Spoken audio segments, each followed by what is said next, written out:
लोग आते हैं, अनेक प्रकार के पेशेंट आते हैं, तो उनका पता चलता है किसी के बच्चा है जिसका की बुद्धि काम नहीं करती, जिसका शरीर काम नहीं करता, तो उसको थोड़ा सा इम्प्रूवमेंट चाहता है कि माँ बाप ये चाहते हैं कि थोड़ा सा ये ठीक हो जाए, थोड़ा सा ये कुछ कुछ सुनने लगे, कुछ बोलने लगे, इतना कुछ हो जाए तो थोड़ा सा वो ठीक होता है, कुछ बोलना शुरू करता है, कुछ सुनना शुरू करता है।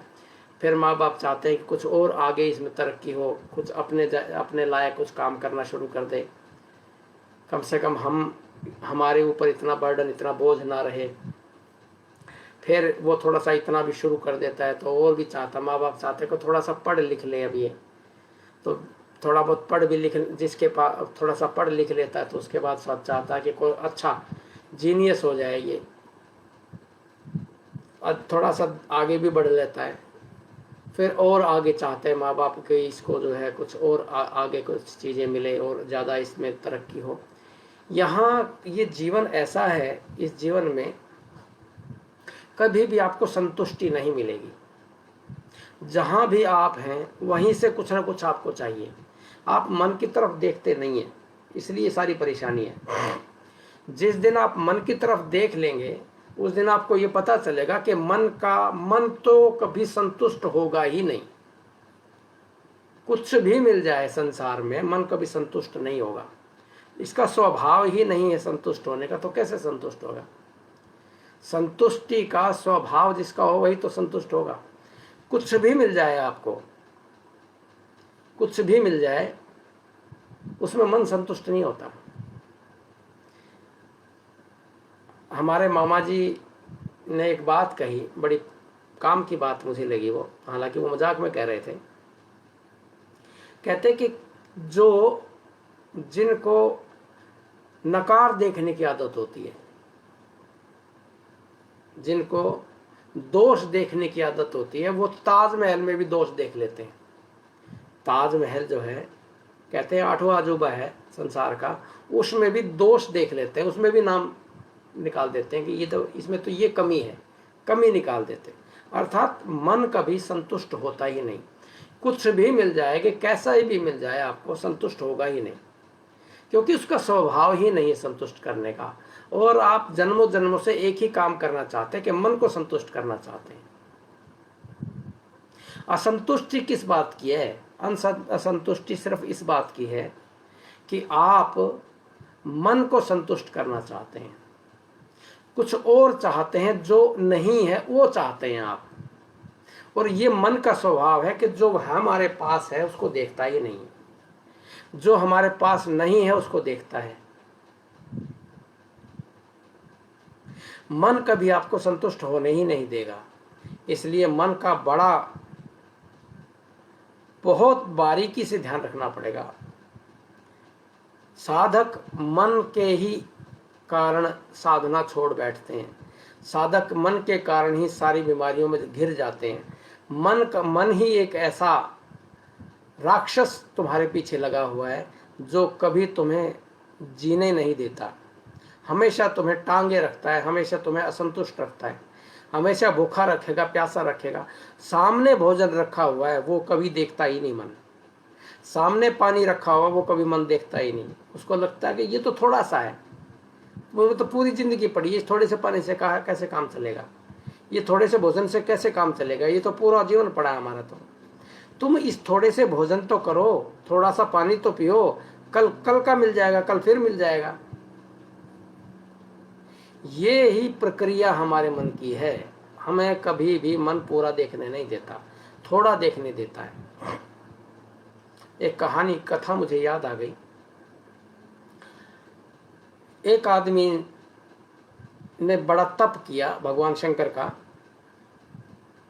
कहा कि प्रभु मेरे जीवन में कुछ भी नहीं है, मुझे कुछ दे दो, मुझे ऐसा चाहिए कि मेरा जीवन में रोटियों का कम से कम गुजारा चलता रहे, मेरे पास तो कुछ भी नहीं है।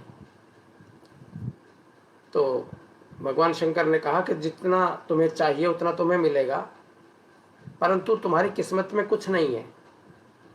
तुम्हें रोज़ मिल जाएगा, जितना तुम्हारी आवश्यकता है उतना उतना तुम्हें रोज़ मिल जाएगा। ये बात पक्की हो जाएगी कि तुम्हें जितना है तुम्हारे पास, जितना तुम्हारे पास आवश्यकता है उतने तुम्हें मिलेगा, रोज़ रोज़ मिल जाएगा। तो उसने कहा कि प्रभु ठीक है, जैसा आप कहें वैसा। तो पार्वती जी ने कहा कि आपने उसको दिया क्यों नहीं? आप क्या आपके पास नहीं था देने के लिए? आपने तो उस भक्त था, उसने तपस्या की, उसको तो आपको दे देना चाहिए था। शंकर जी ने कहा कि ये जितना भी इसको देंगे सब बर्बाद कर देगा ये, क्योंकि ये मूल्य जानता ही नहीं है, दिए हुए का कोई मूल्य इसके पास नहीं है। अब कितना देंगे, जितना देंगे उतने बर्बाद करेगा ये, और जो भी हम देंगे उसको सबको इसका ये खराब कर देगा।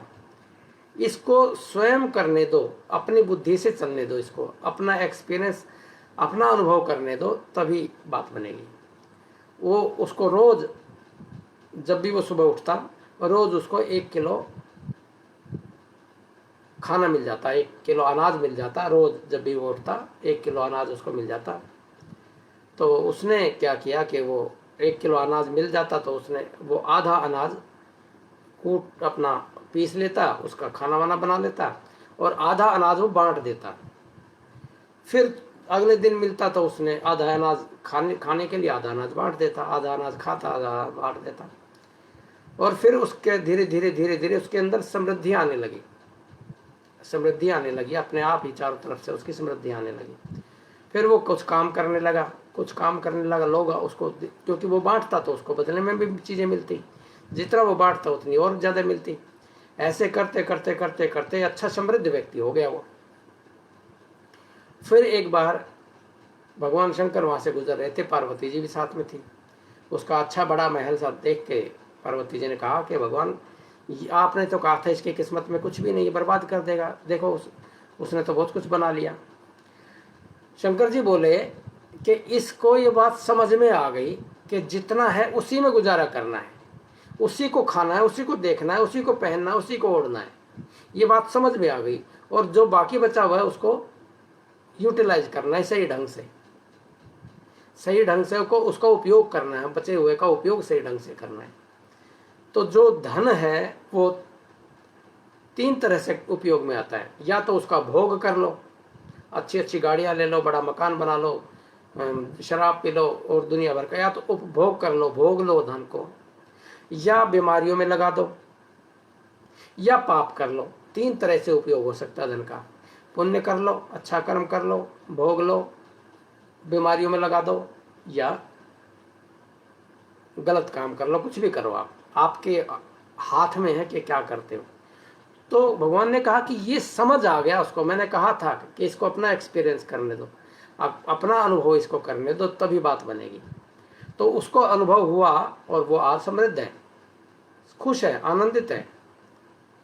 तो शंकर जी गए उसके पास, दोनों शंकर जी और पार्वती जी दोनों गए, तो हाथ जोड़ के दंडवत किया और कहा, प्रभु आपने मुझे नहीं दे के बहुत बड़ा उपकार किया, यदि आप मुझे दे देते तो मैं निकम्मा हो जाता, मैं बर्बाद हो जाता, मैं बेकार हो जाता।